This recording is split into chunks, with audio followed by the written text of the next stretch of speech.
किसी भी शहर में जब आप लंबे समय से रह रहे हो तो स्वाभाविक है कि उस शहर के प्रति आपका एक लगाव, आपका एक जुड़ाव बन ही जाता है। और चूंकि मैं दिल्ली में लंबे समय से हूँ तो स्पष्ट था कि इस शहर के साथ मेरा एक जुड़ाव है। पर इन सब के अलावा एक कारण और है, वो है इस शहर का इतिहास। दिल्ली दिल्ली जो 7 शहरों से मिलकर के बना, दिल्ली जो प्राचीन काल से लेकर मध्यकाल से होता हुआ और इस आधुनिक भारत की केंद्रीय भूमि में से एक है। दिल्ली जिसके हर गली मोहल्ले में आपको कोई ना कोई इतिहास देखने को मिल जाएगा। उसी दिल्ली के इतिहास को पढ़ते, जानते और समझते हुए मैंने कई किस्से और कई कहानियाँ ऐसी देखी समझी जो मुझे बड़ी रोमांचित कर गई।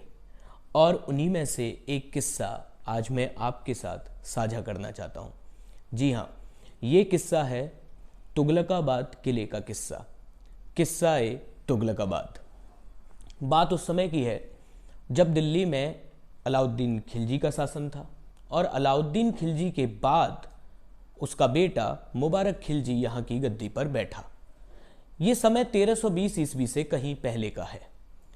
उन्हीं दिनों मुबारक खिलजी के दरबार में एक गवर्नर हुआ करता था जिसका नाम था गाजी मलिक।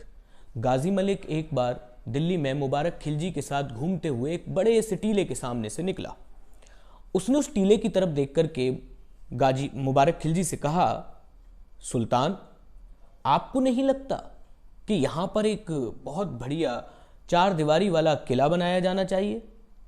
मुबारक खिलजी हंस दिया और मुबारक खिलजी हंसते हुए बोला, जब तुम सुल्तान बनो तब बना लेना। लेकिन उसे नहीं पता था कि वो एक भविष्यवाणी कर रहा है।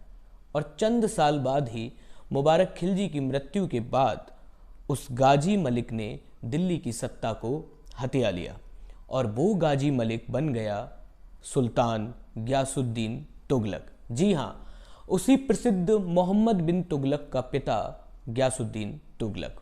और जैसा कि उसने बोला था तो उसने 1320 ईस्वी से तुगलकाबाद किले को बनाने का फरमान जारी कर दिया।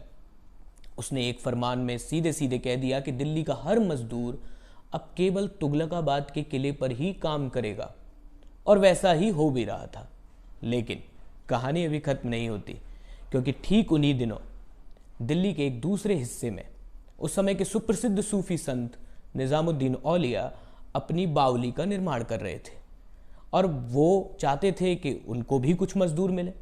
लेकिन चूंकि सारे मजदूर तो सुल्तान के तुगलकाबाद किले में लगे हुए थे, तो इस स्थिति में कुछ मजदूरों ने तय किया कि वो रात के समय में औलिया की बावली के लिए काम करेंगे और दिन में तुगलकाबाद के किले पर काम करेंगे। समस्या ये थी कि रात में काम करने के लिए प्रकाश की व्यवस्था कैसे हो। तो कहते हैं कि औलिया ने बावली के पानी को अपने चमत्कार से तेल में बदल दिया। मुझे ये तो नहीं पता ये कितना सच है, लेकिन जो भी हुआ उसके बाद उस समय गयासुद्दीन तुगलक बंगाल के अपने एक अभियान पर गया हुआ था। और जब उसको पता चला कि उसके कई सारे मजदूर औलिया के लिए काम कर रहे हैं तो उससे सहा नहीं गया और उसने फरमान भेजा कि जाकर के औलिया से कह देना कि जब मैं आऊँगा तो उसे इसकी सज़ा मिलेगी। अमीर खुसरो, जो उन दिनों गयासुद्दीन तुगलक के दरबारी कवि भी थे, वो भागे भागे औलिया के पास आए।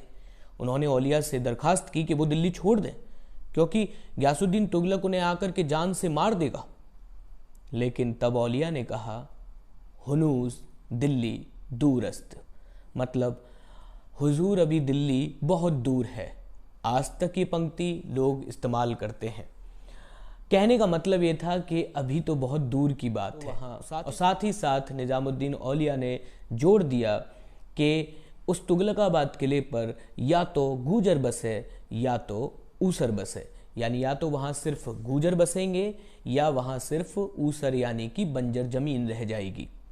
और शायद ये दोनों ही बातें सच हो गईं, क्योंकि रास्ते में लौटते हुए जिस डेरे पर गयासुद्दीन तुगलक था वो डेरा गिर गया। हालांकि कहते हैं कि मोहम्मद बिन तुगलक ने एक साजिश के तहत उसे गिराया। जो भी हुआ, लेकिन गयासुद्दीन तुगलक वापस दिल्ली नहीं आ सका। और साथ ही साथ जब चंद साल बाद मोहम्मद बिन तुगलक ने अपनी राजधानी को दौलताबाद शिफ्ट किया दिल्ली से, तो वही तुगलकाबाद का किला सिर्फ एक बंजर जमीन की तरह और खंडर की तरह बसा हुआ रह गया, जो आज भी दिल्ली के उस इलाके में स्थित है, जो आज भी अपनी कहानी कह रहा है। मैं ये तो नहीं जानता कि इस पूरी कहानी में कितनी सच्चाई है, कितनी कल्पनाएं हैं, पर जो भी है, ऐसे ही कई किस्से और कहानियों से इतिहास बनता है। और ऐसा ही एक इतिहास है, ऐसी ही एक कहानी थी तुगलकाबाद किले की।